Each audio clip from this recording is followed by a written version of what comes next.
Hey everyone, welcome back to my kitchen. Happy Sunday, happy May 2-4 weekend. Hope everybody spent it getting to see some family in their bubble and enjoying the weather and getting back to somewhat normal.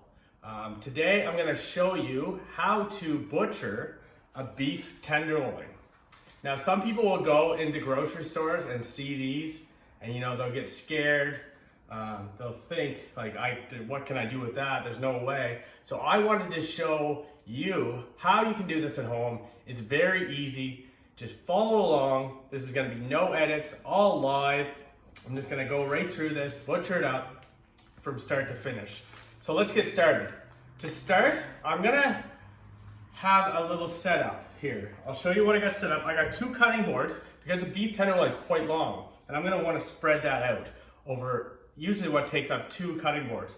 So I have 2 cutting boards set up.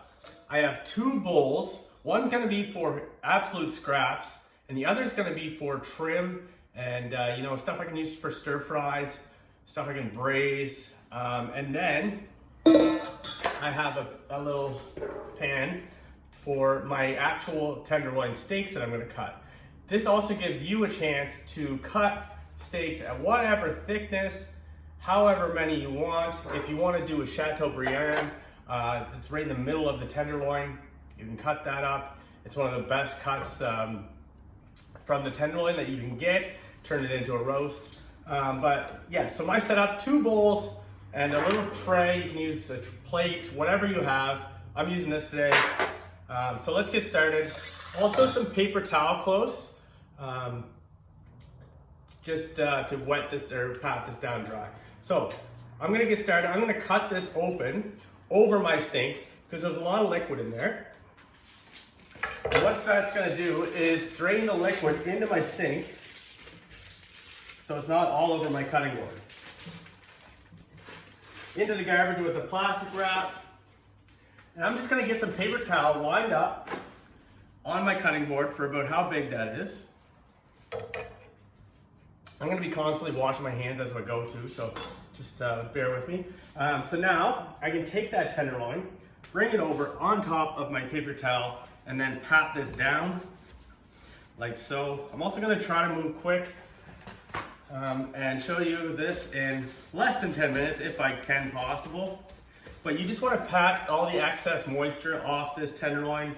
It's been sitting in that bag with which is actually called wet aging. Which is aged inside of a bag with liquid. Dry age is hung at a specific temperature.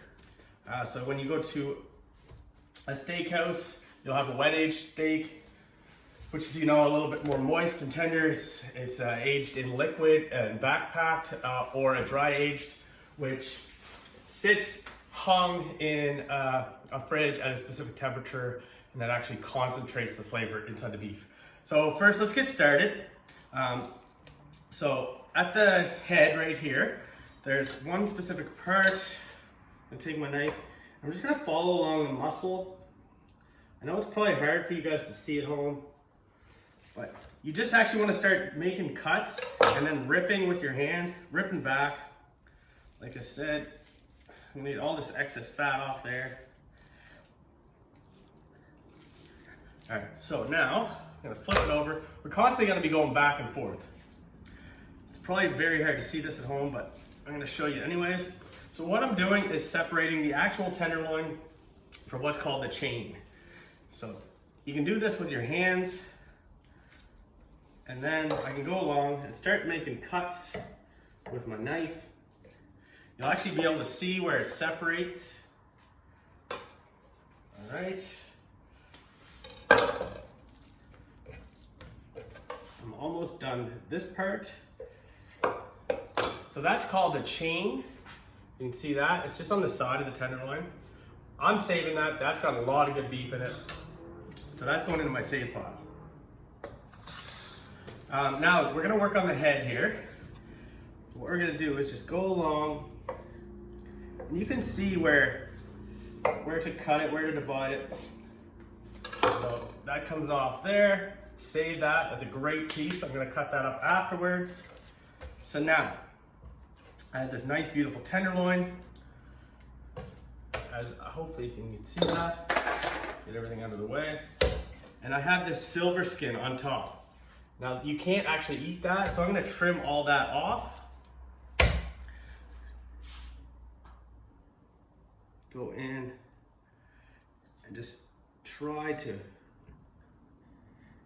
trim all that. And pull up and just go along and cut.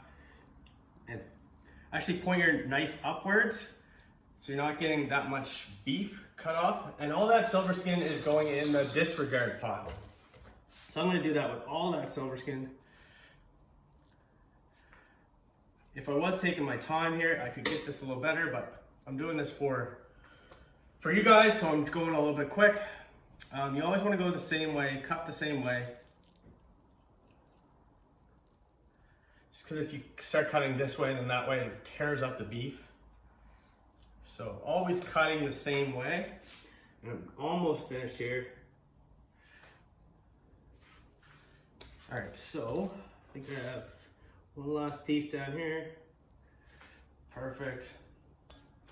All right, now, you just want to go along, take a look, rip off any pieces of excess fat. There's not too much fat on this. It's really good. It's really nice.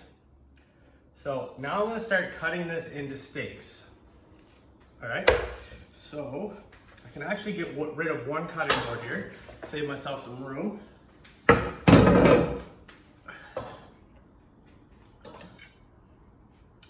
Now, in order to make some good steaks out of this, first I'm going to cut one end off. So I'm going to save that. That's for the trim. And then cut another end off. These can be steaks as well, but I'm gonna use them for something else. I think I'm gonna do some braised beef and stuff like that. So now, perfect little tenderloin here. We're gonna make our steaks. Now, here's what you wanna do. You wanna go along and cut to the specific thickness of your steak. So there's my first steak, it's going in. The Chateau is about right there, Chateau Brienne. So if I wanted to cut that and use that as a roast, I could. I'm just gonna cut these into individual steaks and actually freeze them. Save a couple, cook a couple, but freeze most of them. And I'm just gonna make these almost all about the same size. Couple big ones, you know, for a special occasion or whatever, but mostly just about an inch thick. So whenever I want to have a steak, you pull them out of the freezer and thaw them out. Get two more out of this. And just like that, guys, I have 1, 2, 3, 4, 5, 6, 7, 8, 9, 10 steaks. 10 steaks there. And then a couple more here.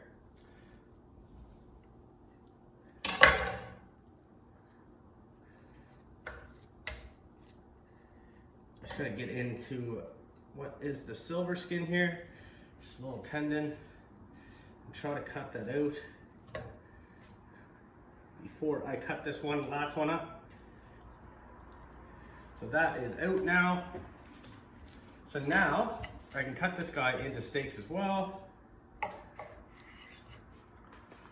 So 1, 2, 3, 4, 5, 6, 7, 8, 9, 10, 11, 12, 13, and 14 steaks out of a $50 cut of beef. So 14 steaks. All this trim I can use for braised beef, stir fries, but 14 cuts of tenderloin, one of the best cuts